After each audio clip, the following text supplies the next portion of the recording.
क्या राजधानी दिल्ली में एक बार फिर से विधानसभा के चुनाव हो सकते हैं, क्योंकि अरविंद केजरीवाल ने प्रधानमंत्री मोदी और बीजेपी के शीर्ष नेताओं को चैलेंज कर दिया और उन्होंने कहा कि अगर चुनाव होंगे अभी तो बीजेपी को 10 सीटें भी नहीं आएंगी और आम आदमी पार्टी 60 सीटों के साथ दिल्ली में फिर से सरकार बनाएगी। नमस्कार, मेरा नाम है क्रांत, आप देख रहे हैं सोशल हिंदुस्तान उदय। दोस्तों, जब से अरविंद केजरीवाल शराब घोटाले से बरी हुए हैं, उसके बाद वो लगातार, चाहे पंजाब हो, गोवा हो, अलग अलग राज्यों में जनसभा तो जरूर कर रहे हैं, लेकिन वहां से सीधा निशाना दिल्ली की उस राजनीति को लेकर साध रहे हैं जिस दिल्ली से अरविंद केजरीवाल को सत्ता से बेदखल करने में सबसे बड़ी भूमिका भारतीय जनता पार्टी की रही थी।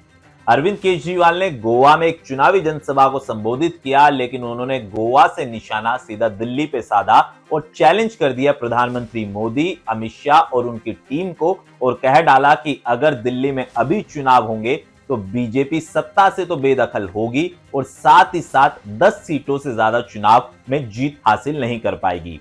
अरविंद केजरीवाल ने कहा कि अगर अभी चुनाव होंगे तो आम आदमी पार्टी 60 सीट भी जीतेगी, सरकार भी बनाएगी और मुख्यमंत्री भी आम आदमी पार्टी का ही होगा, क्योंकि दिल्ली विधानसभा के अंदर जब चुनाव हुए थे तो आम आदमी पार्टी हारी नहीं थी, बल्कि उन्हें हराया गया था। अरविंद केजरीवाल ने अपनी इस जनसभा में जिक्र किया उस शराब घोटाले का जिसमें वो बरी हो गए हैं। उन्होंने कहा कि ये शराब घोटाला सिर्फ और सिर्फ आम आदमी पार्टी की छवि खराब करने, केजरीवाल को जेल भेजने, मनीष सिसोदिया, संजय सिंह जैसे नेताओं को जेल के अंदर डालने के लिए ये पूरा का पूरा एक षड्यंत्र रचा गया। लेकिन 6 महीनों के बाद जब हमें जेल में रखा गया, कोर्ट के सामने हमारी पेशी हुई और कोई भी सबूत सीबीआई और ईडी पेश नहीं कर पाई, तो आखिरकार कोर्ट ने हमें बरी किया।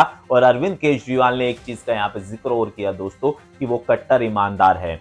क्या आपको लगता है कि अरविंद केजरीवाल की इन बातों में दम है? क्योंकि अरविंद केजरीवाल ने साफ तौर पर कहा कि अगर अभी चुनाव होंगे तो दिल्ली में उनकी सरकार बनेगी, बीजेपी सत्ता से बेदखल होने के साथ साथ 10 सीटें ही जीत पाएगी। लेकिन क्या यह सच्चाई है? क्योंकि अगर पिछले कई सालों में लगातार हम बात करें आम आदमी पार्टी की, तो उन्होंने ग्राउंड लेवल पर अपनी पकड़ जरूर बनाई थी, लेकिन 15 साल की सत्ता से बेदखल होने के बाद आम आदमी पार्टी की जो इमेज थी उस पर डेंट जरूर लगा था। लेकिन क्या अब बीजेपी के लिए बड़ी चुनौती है, जो विरासत उनको 27 साल बाद मिली है उसको वो कायम रख पाएंगे? क्योंकि अगर पिछले कुछ महीनों के फैसले देखें तो रेखा गुप्ता के नेतृत्व पर लगातार सवाल भी उठे हैं, चाहे झुग्गी तोड़ने का फैसला हो या फिर बुलडोजर चलने का फैसला हो या फिर पानी की किल्लत को लेकर लोग लगातार सरकार से सवाल भी पूछ रहे हैं। और वहीं अरविंद केजरीवाल इन सभी चीजों को एडवांटेज में बदलते थे, चाहे फ्री बिजली देना हो या फिर 24 घंटे पानी की सप्लाई हो। ये वो घरेलू मुद्दे हैं जिसपे आम आदमी पार्टी को वोट मिला करता था।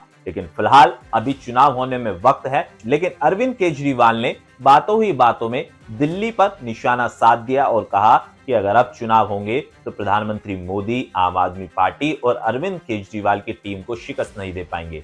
तो आपको क्या लगता है, क्या अरविंद केजरीवाल आने वाले भविष्य में जो चुनाव होंगे फिर से सरकार बना पाएंगे या नहीं? अगर आपको हमारा ये वीडियो पसंद आया हो तो हमारे चैनल को आप सब्सक्राइब कीजिए, बेल आइकन दबाना ना भूलिए। बहुत बहुत शुक्रिया।